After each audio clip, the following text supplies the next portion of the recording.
Welcome to the Balance Virtual Trainer Podcast. My name is Tyler Valencia, and I'm the president of KIPS and Time to Train Fitness and your balance ambassador. We have a friend of mine and somebody that is so knowledgeable in the online space. He's a great fit pro, and he's here to talk about online content, creating workouts, what he uses, all that kind of great stuff. Sean, thank you for coming on the Balance Podcast. Oh, my pleasure. And great to see you, Tyler. I'm excited about today's topic, and I really hope that the information I provide is valuable, actionable, and entertaining along the process too. Yes. Sean, let's start it off. Can you share and talk about your businesses, multiple businesses within the health and fitness industry? Certainly. So like most of us here, I started personal training 10, 13 years ago. And over the last 2 or 3 years, especially, have migrated a big portion of my business to online, which I imagine a lot of this audience has done as well. And in that process, I learned a lot of best practices and unbest practices along the way too, refining that practice. But also my other business is Engearment. It's an outdoor media company. So we have 40 plus riders, men, women, all ages and different backgrounds. And we get to work with outdoor companies like Patagonia and North Face. And how it ties into fitness is, most of the people I get to work with in my personal business here in Colorado Personal Fitness, they are outdoor recreation focused. And so what goes with recreation outdoors is often gear. So we get to help them with the gear, and it's awesome to see them get outfitted for their favorite activities, say skiing and snowboarding in the winter here, mountain biking, hiking and camping, fishing, bow hunting in other months. And so it goes hand in hand very organically. And as a business, it's been really helpful too, because often through like affiliate linking, you're able to authentically recommend a product. And then if a client or student purchases that product, that becomes a passive income for the trainer or the business owner. And it also helps that client really enjoy the activities they want to go out there and recreate with. So it's so Engearment is my media business, and it ties into Colorado Personal Fitness for the personal fitness and group classes in person as well as online. Nice. There's 2 questions I want to ask right now, and they're both very different, but I'm going to come back to the affiliate one in a second. With your education within the fitness industry, I just started to kind of put more of the pieces together, even though I've known you for a few years, that the education that you've invested in to grow yourself, it does closely relate to the type of training you do. Can you share the types of certifications and why you feel like they've been beneficial for your business? Absolutely. Yeah. Early on, I realized that investing in education is probably one of the best things you could do with your money, because that knowledge not only is invaluable, it's always with you, but it helps you grow, intelligently as well as business-wise. And also, it helps you create contacts within the industry that later on can grow into meaningful, lasting relationships. So along the path of education, first thing was National Personal Trainer Institute. It's a trade school specifically for trainers. And it was 9 months of night class, Monday through Friday. And then immediately went to TRX. I love TRX. It's portable. I think everybody should have one. They're very effective. I went through all the courses for them, whether personal or group training, even the military training version as well. And then kettlebells. Started off with IKFF, really enjoyed the kettlebell sport. And then I found hardstyle with StrongFirst. And I've gone through all the StrongFirst certifications. In fact, we just hosted a seminar and certification at our facility here in Denver with Pavel, Brett Jones, and Fabio Zonin. And so love how they teach. It's simple, it's effective. I've learned from you, Tyler, with the mace. So any chance I get to take education in the fields I feel are important for my own personal development as well as my students and my clients' benefit, I jump on, because there's a lot of tools to apply in the toolkit, and then you can utilize that specific tool on your client for their case. You don't have to always use one specific tool. It can be a variety of tools and techniques to improve their quality of life. Yeah, agree. 100% agree with that. The piece that I was holding on, because I was with putting the pieces together with the education and your business and all that kind of stuff. But I know that we've, in previous podcasts, since we've podcasted before with my company KIPS, with talking about affiliate marketing, that's something that we've never really dived into. Mm. And with affiliate marketing, I mean, Fit Pros, we see it all the time about, oh, like maybe I will affiliate with this company. And I've talked to, and I've even gone through myself where I've affiliated with a company and I thought that I could, get some nice little side hustle going, and it just didn't work. Yeah, in my opinion, is because I didn't either have the audience or I wasn't making content that was engaging enough. What would you say are a couple of pieces of advice that you could provide for people? Because, I mean, you do it very well with Engearment. The videos are entertaining. You have a monetized channel on YouTube with it, and you're making connections within the industry with Engearment. What's some advice that you could share? Oh, I love it. We can go down a big rabbit hole, and I would love to. Yes. Okay. So affiliate marketing, to your point, Tyler, it can be very not as rewarding up front, especially if you're only with one company. Say it's a fitness product or a protein supplement, right? And you're hoping, I'll get in with this company and I'll blast them on Instagram or whatever other social media, and I use it, so everybody else is going to want to use it. That's not the case. Did anybody ask you to do that? Probably not. No. So listen to your audience. They'll tell you what they want, right? Yeah. And I've done that too, where I put all my eggs in one basket and I was like, oh, I will be the ambassador, the advocate, the face of this company. Nobody cares. So not to bust anybody's bubble. They probably don't care. So what I've learned, but again, your audience will tell you what they want. So listen to them. So my audience, before I had Engearment, I'd be training somebody like, what backpack should I get for this hike? You're always out hiking. I see on social media, you're always hiking. What is it? And I'm like, oh, I use this backpack. Oh, maybe I should reach out to that company and set up an affiliate with that company. And you know what else goes with the backpack? A first aid kit. You know what else goes with it? A water bladder. You know what else goes with it? Hiking boots. All these things add up, right? To create your ideal avatar, your ideal customer or client. How do they think? What do they want in their life? What do they need in their life to improve it? So then you look at, you've just outfitted a hiker head to toe, right? And all ethically, these are things that they ask what I use. And so I would recommend them because I use them. And that became my business Engearment, reviewing gear that I already had to teach people how the gear works, what I like about it, how it fits, how much it costs, and where they can go purchase it. And then the big idea came to us to turn it into a business. And then as a business, you can reach out to these companies and they'll often have affiliate linking, where it could be as simple as a resource in my case, like backcountry.com or REI or Moose Jaw or another online retailer. That way you can navigate your clients to that resource and they can then purchase that item and you get 4, 5, maybe 8% sometimes. And it doesn't cost them any more money. They've now picked up the gear that you use or recommended, and they go out and do the activity that you're helping them train for. So they're really happy, and it's an honest transaction, and it's ethical. Everything's on the up and up. It could, and I've seen this before, people get really monetarily focused with affiliate marketing and create bogus websites, and they review very expensive items because the commission's a lot higher. And I don't know about you, but I can spot that BS a mile away. Anybody else probably could too. And so my number one thing is be ethical about it. Be authentic. People will know right away. And then 2, set it up. You don't have to always blast stuff. People know when you're being salesy too. We never want to say, oh, this new thing came out, go buy it. Why? Where's the middle ground? Where's the why? So it's been a fun process, but I would recommend diversifying, sticking to your niche. If you are the yoga person, do the yoga stuff, the yoga blocks, yoga mat, water bottles, t-shirts, whatever you would personally use or recommend. Those are the companies you should work with. And it's been a lot of fun learning in the process. And back to a relationship thing, we have such a good relationship now with all the outdoor companies. For example, after this podcast, I have a backpack that was handmade by Mystery Ranch. We have like 1 of 10 in the world right now. Get to review that tonight. Patagonia this week. North Face, Peak Designs, which is a camera gear company. Muir water bottles. And that's just like in the next 3 or 4 days. So on average, because we've been doing this for many years now, 7 years with Engearment, these companies know that we're trusted. Our audience respects what we have to say.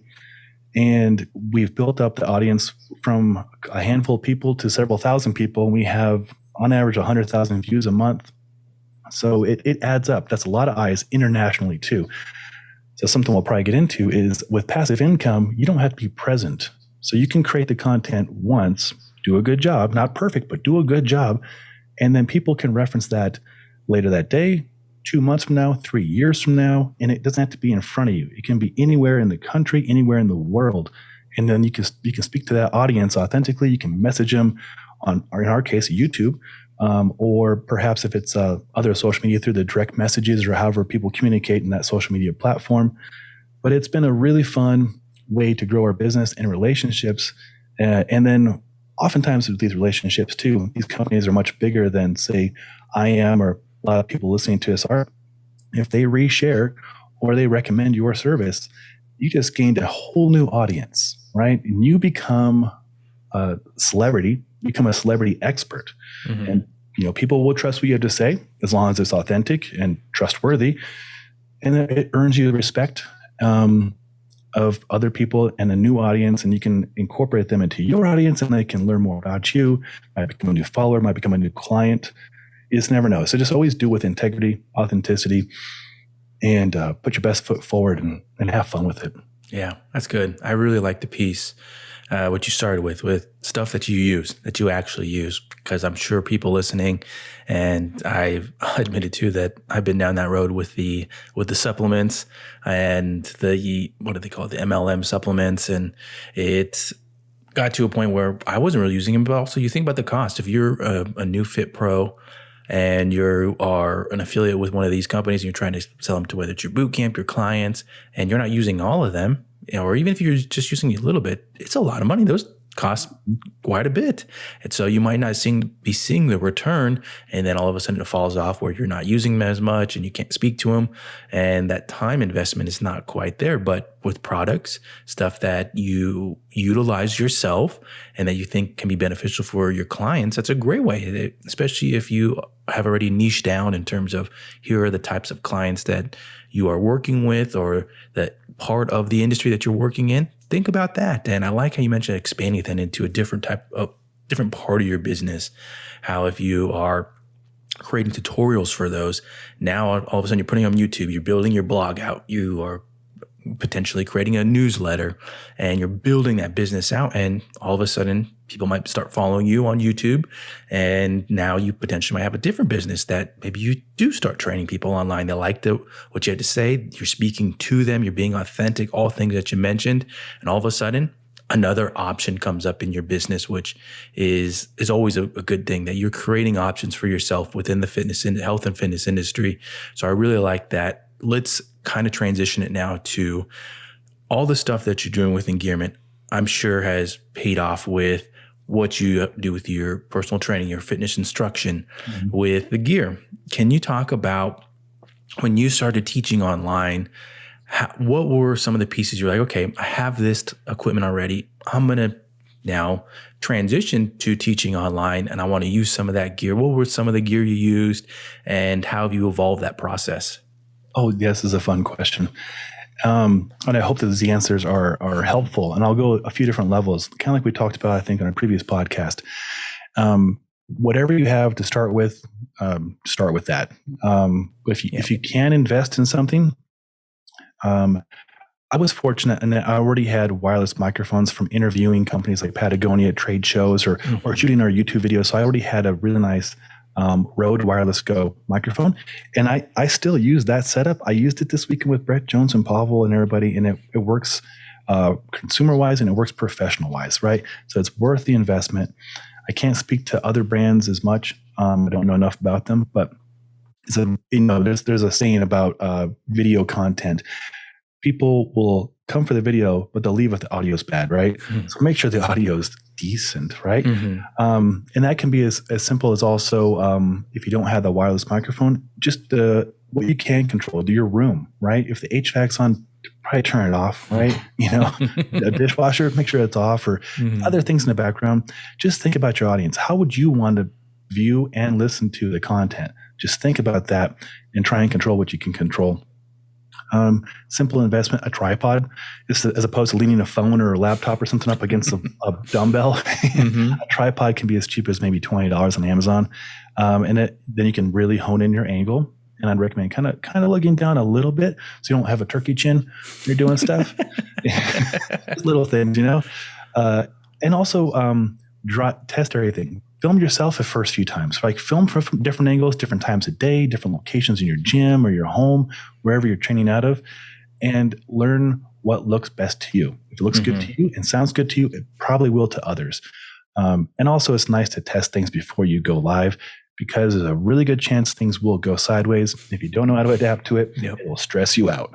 Yep. Yeah.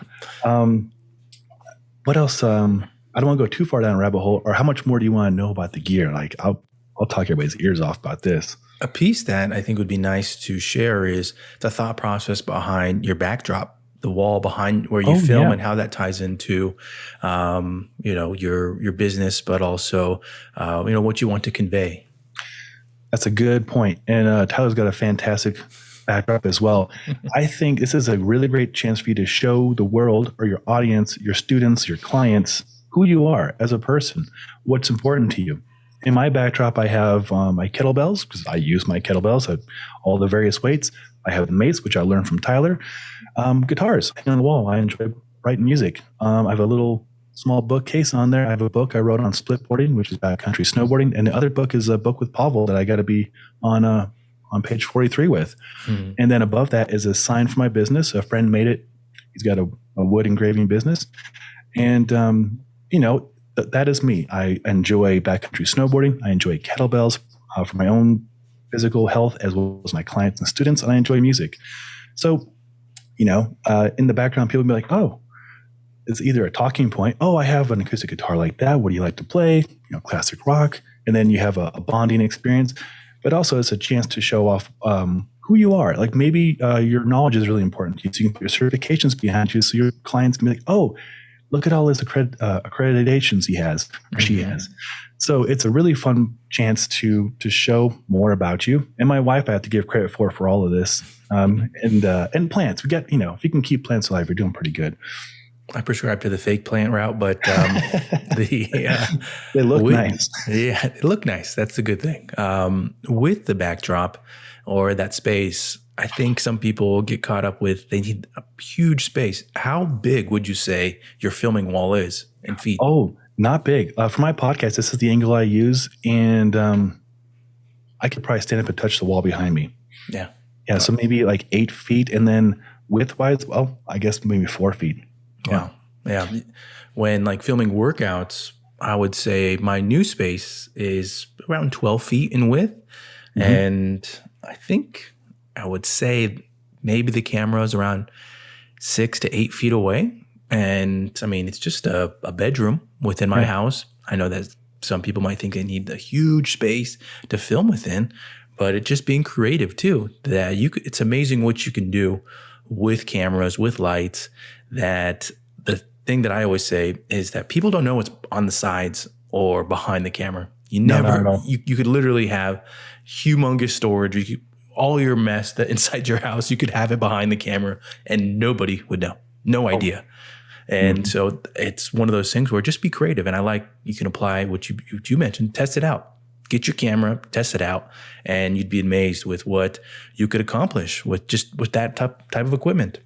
100%. And that's a good point. My wife, before I do my group classes, make sure that all these things that are out of camera frame are put away. I'm like, nobody can see it and nobody cares. Again, I'm just going to wind up pulling the stuff out later and folding laundry or whatever's hanging up. I have a lot of wool shirts, and so I air dry them. But yeah, it is also, if you're filming from home, you live at home. So, don't go out of your way to just recreate some huge space, like you said, Tyler. It can just be what people see. And again, try different angles and see what works. Many, many, many successful YouTubers and social media influencers are operating out of a bedroom as well. Yeah. So keep that in mind. Yeah, agree. 100% agree with that. Now let's kind of switch to cueing teaching style online. With going from in-person to online, how have you maybe switched up your teaching style to accommodate that? Yes. Obviously, no tactile cueing. I think it's been fun because it's challenged me to be even more perceptive of their mechanics as well as their surroundings. Oftentimes, There's kids involved, animals. And then you're looking at their space. What do they have to work with? Is there like an ottoman in front of them? Is there, objects that you would probably not encounter in your gym if you have access to a gym? And so it's been fun incorporating their environment and their variables. And also I've simplified. A lot of people don't have equipment at home. And I've been doing this now for 2+ years remotely, and you can make use of what they do have. And so you can get creative too. If you notice a backpack within reach of them, like that can be your new weight. That could be 10-pound weight right there. And so it incorporates their potentially their family, their equipment, not their equipment, but their household belongings, and it keeps things interesting. I think it's actually I like challenges. I think it's a fun challenge. It gets you working up top to think about ways to make it entertaining, safe, and effective for them at home. Yeah. I've really enjoyed it, actually. Yeah, I think that's a great point. And I think it really almost, with online, that you are engaging more because you're being, as you mentioned, perceptive to their surroundings. And a common thing that I've heard is just the cueing. You are evolving how you cue something because exactly what you mentioned. You can't touch them. You can't manipulate them. Yeah. You have to really evolve that to work on how you break things down.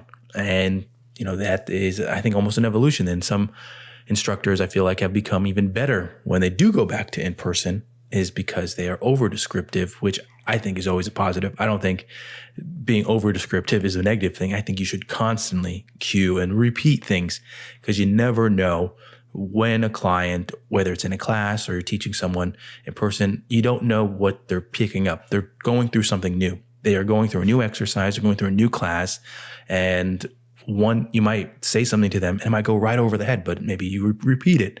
So that over communication is always a positive in my book whenever you're teaching somebody online or in person. I would agree with that. And unfortunately, I get to do in-person as well as virtual, and I have noticed it carrying over to in-person. It's a definitely a good skill set to be able to be accurate and descriptive and helpful verbally. Yeah. Because oftentimes if a person is remote, they're probably watching on a smaller device. I'm watching on a 50-inch TV, so I can see them very well. They might not be able to see me demonstrate things as well. So to be able to audio cue effectively has been really good. Good skill to have. That's a good point there. A very good point about the screen. I haven't thought about that one before, that they might be watching on an iPad, hopefully not a phone, or your laptop, and the small things they might not be able to pick up on. Very good point right there with that. Let's go back to a little bit of advice for filming content.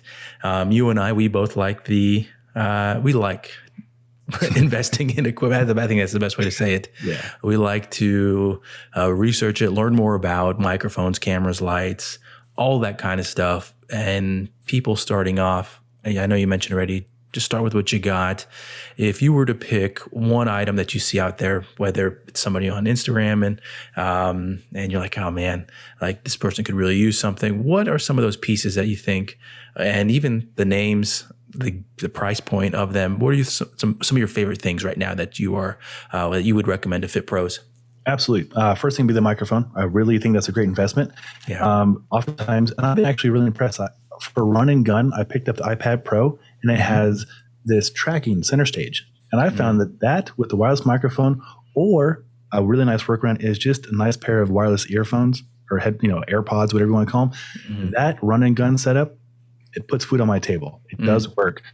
And it could work for you, and I hope it does. But if you were willing to invest the next step, a dedicated webcam, if you are using a laptop, the one that Tyler's using currently, the live stream from Logitech, is it? Yep, it's StreamCam. Yep. StreamCam. Yeah, it's really good. I have the Brio as well. That is my backup, and I use that. $160, $180 maybe. So yeah, that, if you have a laptop, that, and then the wireless microphone would be a great starting place. If you want to get a little fancier and you want to shoot some videos that really stand out to the point that I know Tyler and I would notice it right away. Something as simple as a small mirrorless camera, and you can still utilize the wireless microphone. You can go right into the microphone port, and it'll create a depth of field. It'll look You'll look separate from your background, so you won't be caught up in the background. You will stand out. You'll be very clear when you're presenting. And especially if you are going to shoot anything besides a live training session, if you're going to shoot, like, say, a product review or an educational thing, like here's how to do the overhead press, or here's the yoga pants that I really like and why, or here's my dog, he's cute, right? So whatever you're doing, you'll stand out better and people will be able to focus on you better. I think for the money, the best one I have found, and it's all in one, and it's small and it's portable, and you don't have to buy lenses, is a Sony ZV-1. It's like $650 maybe. It's got not that this matters to most people, but it's got a Zeiss lens with a 1.8 f-stop, which creates a nice depth of field. You can fit it in your pocket. You don't need to switch anything out. And you can plug your wireless microphone into that. And I keep that in my backpack at all times. And I will shoot a video for North Face with that. I will do a fitness class with that. And it's a run and gun. I used it this weekend to film alongside cameras that cost 4 times as much, and that looked as good as them. So for the money, it's been good. Oh yeah. I would say yes to all those things. The Sony that you mentioned, that's been one that I've been eyeing myself. Just because I want to see it. I want to play with it. And I think that a lot of bloggers are using it these days because of its ease. All the points you just mentioned right there and the quality of it. So great recommendations there. As we get to the podcast closing tips here, Sean, I like this question because each guest that comes on this podcast, the Balance Podcast, different areas, different perspectives. And, it's always great to hear forecasting. So, Sean, what are 2 closing thoughts on the future of the fitness industry that you would like to share? Yes. This will be fun, and it should tie in very well. What I've observed and what I'm going to try and predict, I would think that hybrid going forward is the way to go. Great example, not only in my own business of how I teach, but starting next week, I will have access to the gym I built, which has been over 2 years. And so in there, I've pieced together the exact same setup I have at home. So I can be in person and get to see people in person, which is fantastic, as well as replicate the online experience for people who are working from home still. So everybody wins there. So that I think moving forward, just that ability to offer both, say a person is to work later, or they are without transportation, or convenience-wise, they don't want to leave for whatever reason. You can still serve them while serving people in person. And even as educational, next step here, we all have continuing education we need to do. We just hosted a big seminar, and we had more people online than we had in person from around the world. Wow. So that's a huge audience, and especially at whatever the price is per student, if you can double or triple your students for a seminar, and you don't have to have the overhead to host them physically, but you can still serve them at any time time zone that they're in, just by simply investing up front, maybe $1,000 in the equipment I mentioned, you open up a whole new way to help more people and earn more money. Yeah, I like that. The ideas on hybrid and for a business model too. That's something I think that we'll have to connect on in the future with talking about the hybrid model, because I feel like that's a very popular word right now, is talking about hybrid and how to do it. And I'm very interested to hear more about that. Sean, before we sign off here, can you provide your social media links, websites, all that kind of great stuff? Oh, sure. If you'd like to learn more about the fitness, my business is Colorado Personal Fitness on Instagram and on Facebook. You'll probably see a lot of my dogs and camping and splitboarding. If you're ever wondering what that is, I'll be up there tonight camping in the snow and climb a mountain in the morning and go snowboard down it. If you want to see about our podcast, the Engagement Podcast, which Tyler's been a guest on. Other guests are fitness professionals that you have probably seen at seminars as well. And I'm very fortunate to call them friends and share their knowledge on the Engagement Podcast. You can find that on wherever you find your podcast. We have video versions on YouTube. The YouTube channel is Engagement YouTube, and on engagement.com we have written articles from the other 40 writers I mentioned earlier. And if I can be of any service to anybody, reach out on any of those platforms and I'll be happy to get back to you. Great stuff, Sean. Really useful stuff. And I always appreciate having you on a podcast, just because I know you're going to share stuff that you actually use, stuff that you use, you're applying it right now. And it's stuff that I know you want other people to benefit from. So Sean, thank you so much for coming on this podcast. My absolute pleasure, Taz. Always great to work with you and see you. And I hope that it helped the audience.